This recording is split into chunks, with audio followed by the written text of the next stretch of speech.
Assalamualaikum warahmatullahi wabarakatuh.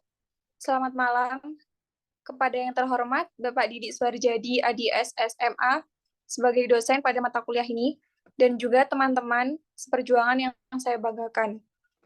Semoga malam ini semua diberikan kesehatan agar presentasi ini dapat berjalan lancar sampai selesai nanti. Topik yang akan kita bahas malam hari ini yakni mengenai pengaruh gadget terhadap anak usia dini.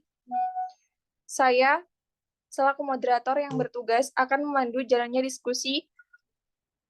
Sebelumnya saya akan memperkenalkan anggota kelompok kami yang terdiri dari yang pertama saya sendiri, Imratus Iza Afkarina, dan yang kedua ada Kak Teresia Putri Carabita sebagai host, dan ada Kak Irfa Uswatun Zakia sebagai pemakalah, Kak Grisilda Azalia Gabraile sebagai notulen, dan yang terakhir Kak Aisyah Fani Putri Harwan sebagai CU host.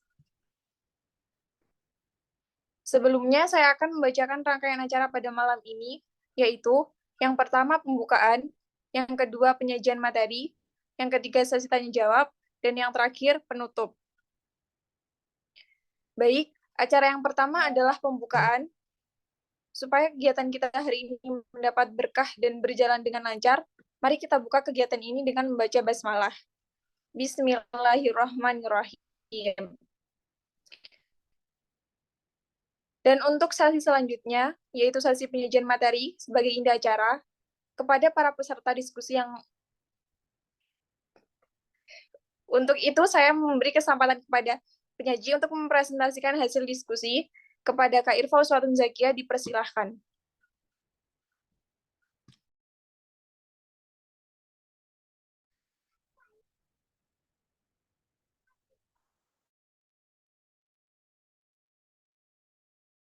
Baik, terima kasih atas waktunya, Mbak Imratus Izaf Karina. Jadi materi yang kita bahas hari ini adalah pengaruh gadget terhadap anak usia dini. Teknologi informasi ini sudah berkembang dari sejak berabad-abad lalu dan hingga saat ini. Memang tidak dapat dipungkiri, tanpa adanya teknologi informasi, manusia akan sulit untuk berkomunikasi dan menyampaikan informasi. Teknologi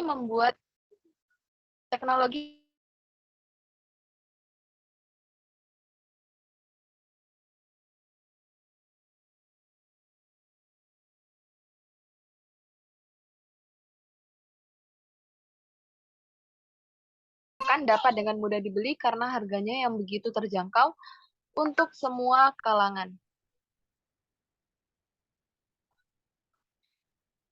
Permisi, apakah suara saya terdengar?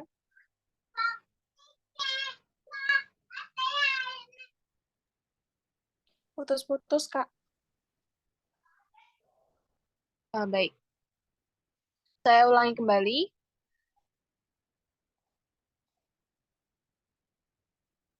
Materi yang kita bahas hari ini adalah pengaruh gadget terhadap anak usia dini. Perkembangan teknologi informasi sudah berkembang sejak berabad-abad lalu dan hingga kini masih terus berkembang. Tanpa adanya teknologi informasi, manusia akan kesulitan untuk berkomunikasi dan menyampaikan informasi. Teknologi membuat orang mendapatkan informasi secara cepat dan update, bertukar informasi, dan melakukan komunikasi jarak jauh dengan mudah. Sekarang ini, segala bentuk perkembangan teknologi pun sangat mudah dijumpai. Bahkan dapat dengan mudah dibeli karena harganya yang begitu terjangkau untuk semua kalangan. Salah satu teknologi yang sudah mendunia di zaman sekarang ini adalah gadget. Penggunaan gadget jelas memberi pengaruh terhadap perkembangan anak usia dini, baik itu secara fisik maupun mental.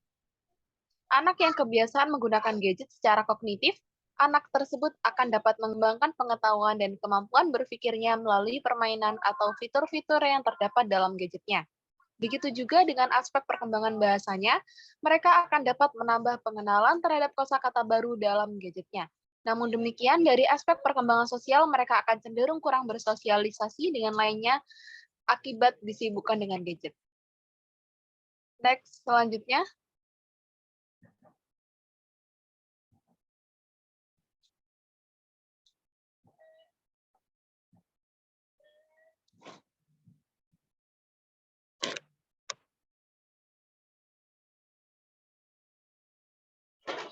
Sebelum membahas ke bagian pengaruh media elektronik, saya akan menjelaskan tentang basic our topic dulu.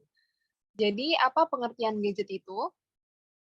Gadget menurut Herawati 2014 adalah media yang dipakai sebagai alat komunikasi modern dan semakin mempermudah kegiatan komunikasi manusia.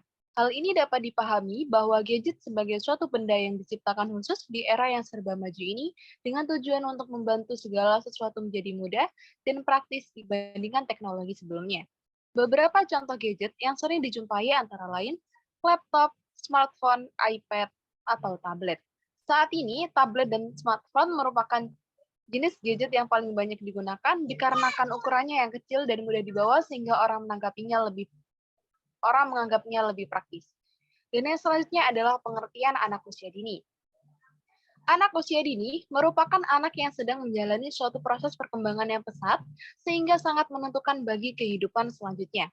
Menurut Hartanti di tahun 2007, anak usia dini adalah sekelompok individu yang berada pada usia rentang antara 0 sampai 8 tahun, sedangkan dalam Undang-Undang Republik Indonesia tentang Sistem Pendidikan Nasional berbunyi, pendidikan anak usia dini adalah suatu upaya pembinaan yang ditujukan kepada anak sejak lahir dengan usia 6 tahun yang dilakukan melalui pemberian rangsangan pendidikan untuk membantu pertumbuhan dan perkembangan jasmani dan rohani anak agar memiliki kesiapan dalam memasuki pendidikan lanjut. Next.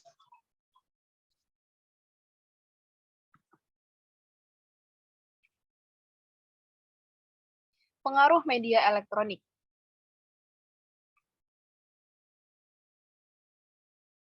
Yang pertama adalah perkembangan otak. Jadi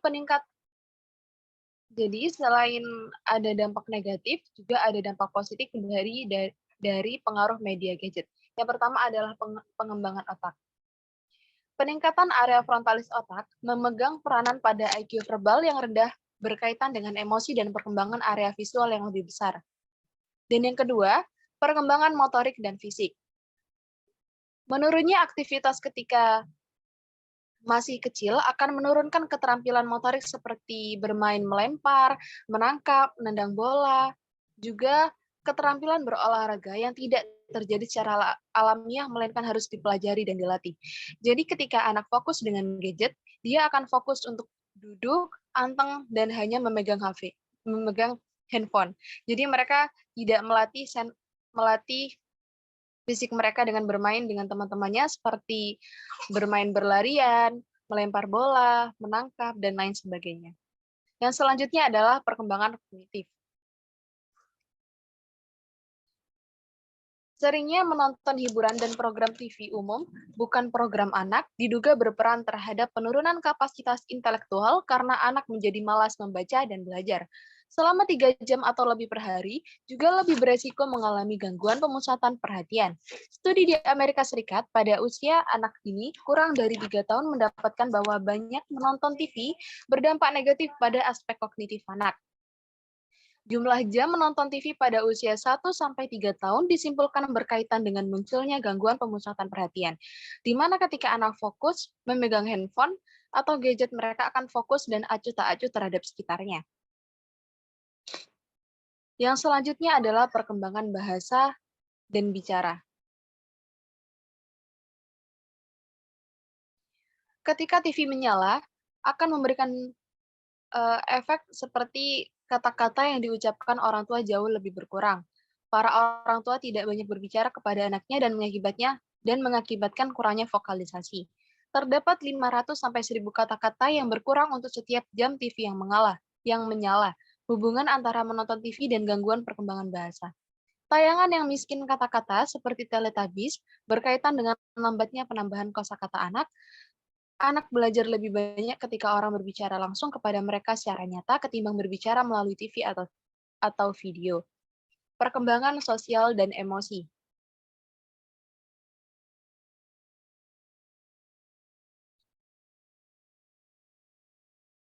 Penggunaan media elektronik oleh anak kecil mengurangi aktivitas sensori motor seperti memanjat, menyusun, dan memanipulasi benda, yang mendukung perkembangan keterampilan visual motoriknya. Berpengaruh pada perkembangan sosial karena mereka akan bermain gadget di rumah, tidak bermain bersama teman-temannya di luar, dan menjalin komunikasi bersama temannya. Mempengaruhi emosi, karena juga banyaknya konten atau video yang tidak bisa dikontrol di internet, mengakibatkan menonton tayangan dengan unsur kekerasan yang berulang-ulang dapat menyebabkan desensitisasi emosi dan munculnya keyakinan normatif atas perilaku agresif dan penyimpangan kognitif. Yang selanjutnya adalah perilaku seksual.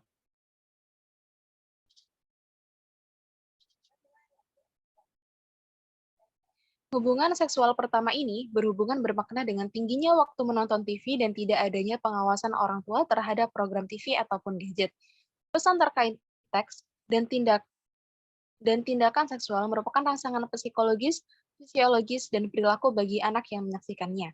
Tayangan TV ataupun gadget dapat membangkitkan emosi dan aktivasi sistem saraf yang mengakibatkan respons dan perilaku tertentu pada seseorang sesuai konteksnya.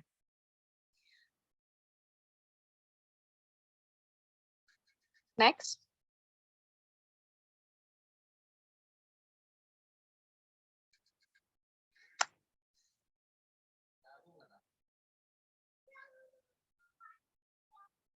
Selain dari dampak negatif, ada juga dampak positif dari pengaruh gadget. Yang pertama adalah melatih motorik halusnya.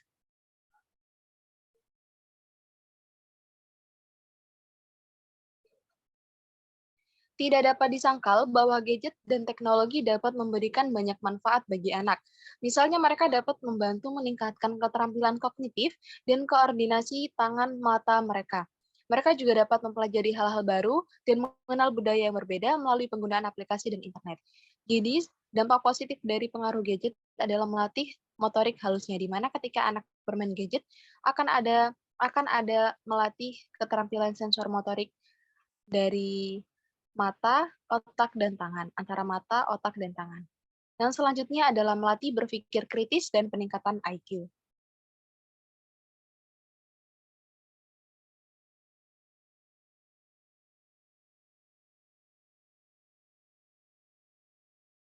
American Cornell University Tomo, Kanaya melakukan penelitian ilmiah di 9 sekolah di antara anggota berbagai ras dan kelompok sosial. Menurut penelitian yang dilakukan terhadap sekitar 9.000 siswa ini, nilai IQ generasi sekarang lebih tinggi dari generasi sebelumnya. Para ahli menghubungkan efek ini secara langsung dengan teknologi. Peningkatan jumlah produk teknologi dalam kehidupan anak-anak dan akibatnya, peningkatan rangsangan berfungsi sebagai latihan untuk memungkinkan anak-anak memecahkan masalah yang lebih kompleks. Ini adalah salah satu dampak dari penggunaan gadget. Yang ketiga adalah melatih kemampuan berbahasa. Bagaimana tidak, anak-anak dapat belajar bahasa asing dalam waktu singkat dengan menggunakan alat online, permainan yang menyenangkan, dan latihan tanpa bosan. Jadi, memberi mereka sumber yang tepat dan mengembangkan keterampilan bahasa mereka. Keunggulan lainnya juga ada berbagai bahasa dengan fitur-fitur gratis yang dapat diakses sehingga anak dapat dengan mudah mengakses berbahasa asing tersebut kapanpun mereka mau. Jadi ketika mereka berkomunikasi dengan dua arah dengan orang tuanya, mereka hanya berbicara bahasa Indonesia, mungkin kalau orang tuanya luar negeri bisa berbicara bahasa Inggris dan bahasa daerah lainnya. Tapi ketika mereka menggunakan gadget, mereka akan mendengarkan banyak berbagai bahasa yang dapat melatih bahasa asing yang dapat melatih kemampuan berbahasa mereka. Yang selanjutnya adalah pengembangan keterampilan mental dengan konten edukasi.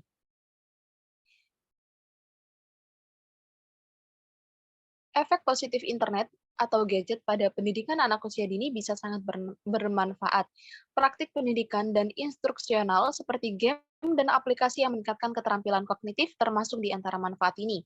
Permainan memori untuk anak-anak yang ingin meningkatkan daya ingat mereka, permainan perhatian untuk anak-anak yang ingin meningkatkan perhatian mereka, juga permainan matematika untuk anak-anak yang ingin meningkatkan kemampuan matematika mereka. Oleh karena itu, penggunaan gadget yang aman dan diawasi oleh orang tua untuk anak-anak dapat bermanfaat dengan aplikasi yang tepat, memungkinkan mereka untuk bermain permainan otak daripada permainan yang lain. Mungkin itu saja penjelasan dari saya. Terima kasih atas waktunya. Saya kembalikan kepada moderator. Baik, sesi penyajian materi selesai. Berikutnya adalah sesi tanya-jawab dengan ketentuan sebagai berikut. Yang pertama, kesempatan tanya-jawab moderator bagi dengan 2 pertanyaan. Yang kedua, selama proses diskusi berjalan, diharapkan ketenangan dari para audiens. Dan kepada para peserta diskusi yang ingin bertanya, silahkan manfaatkan fitur raise hand yang ada pada layar Zoom. Kami persilahkan.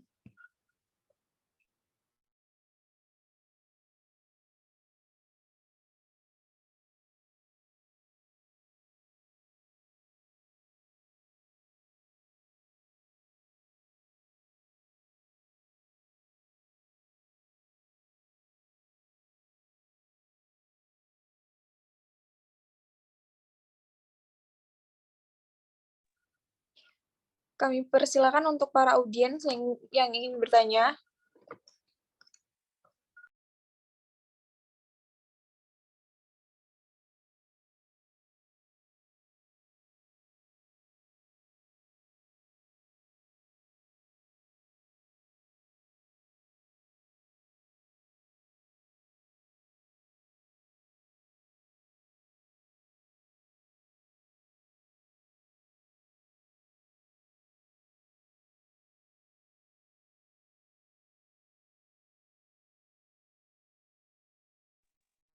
Baik, kepada Kak Aisyah Fani Putri Herwan, dipersilahkan. Oke, perkenalkan nama saya Aisyah Fani. Di sini saya ingin bertanya, menurut Mbak Zakia, apa benar penggunaan gadget pada anak usia di bawah 3 tahun dapat menyebabkan speech delay? Sekian pertanyaan dari saya. Terima kasih.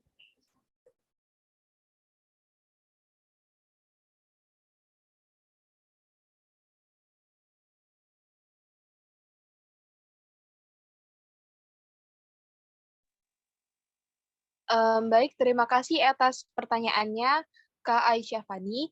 Jadi pertanyaannya, apakah benar penggunaan gadget pada anak usia dini dapat menyebabkan speech delay atau terlambat berbicara? Terlambat berbicara atau speech delay penyebabnya banyak, bisa masalah neurologis, masalah perkembangan, dan diagnosis tertentu atau autistik spektrum, atau kurang stimulasi komunikasi verbal dari kedua orang tuanya. Gadget bisa jadi resiko untuk faktor ketiga kalau dipakai berlebihan dan mengurangi kesempatan anak berkomunikasi intens dua arah dengan orang tua atau pengasuh di rumah. Karena dengan penggunaan gadget yang banyak dituntut adalah respon pasif. Mendengar, hanya mendengar dan memencet tombol. Tidak dilatih berespon, melihat raut wajah, dan lain sebagainya. Tapi, sekali lagi, tergantung frekuensi penggunaan dan keseimbangan dengan aktivitas atau stimulasi lain. Pada anak, harus dilihat juga apakah selain speech delay ada masalah lain, misalnya pemahaman komunikasi reseptif, rentang konsentrasi, dan perilaku lain agar jelas masalahnya apa dan penanganannya bagaimana.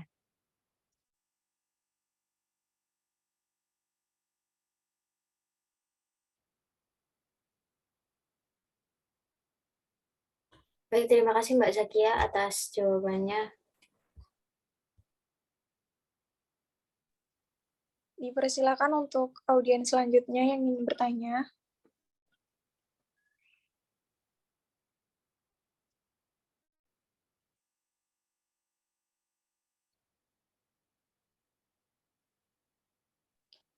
Kepada Kak Gracilda, dipersilahkan.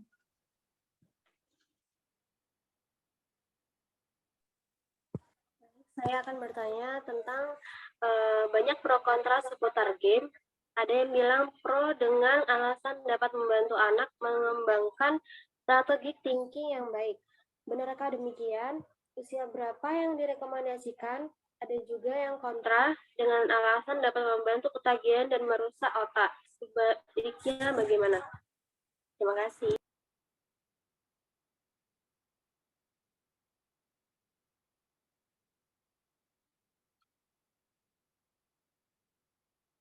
Baik, terima kasih Kak Sisil atas pertanyaannya.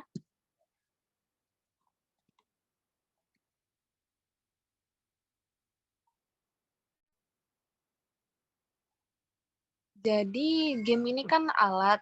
Tidak semua game diciptakan sama. Masing-masing ada tujuannya dari mulai yang positif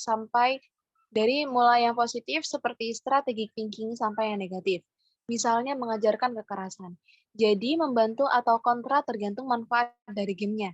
Yang pasti sama pada game adalah satu, proses menyenangkan dan stimulasi menarik buat anak. Ini membantu anak cepat menguasai keterampilan atau nilai yang diajarkan. Yang kedua, punya potensi ketagihan. Ini perlu diantisipasi dengan kesepakatan bersama dan kegiatan lain yang beragam.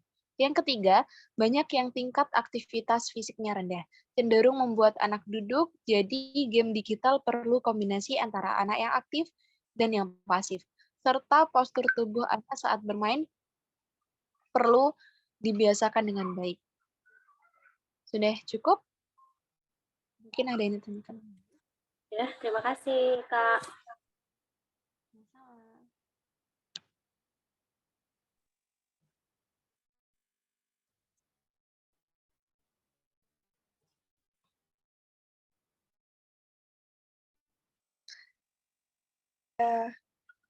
Kak Irfa Uswatun Zakia selaku penyaji pemateri. Acara yang terakhir adalah penutup. Marilah kita tutup dengan membaca hamdalah. Alhamdulillahirabbil alamin. Kepada Bapak Didik Suarjadi, Adi serta teman-teman yang saya banggakan, demikianlah kegiatan diskusi pada malam hari ini. Saya selaku moderator mohon maaf apabila ada perkataan yang kurang berkenan. Sekian dari saya. Wassalamualaikum warahmatullahi wabarakatuh. Waalaikumsalam warahmatullahi wabarakatuh.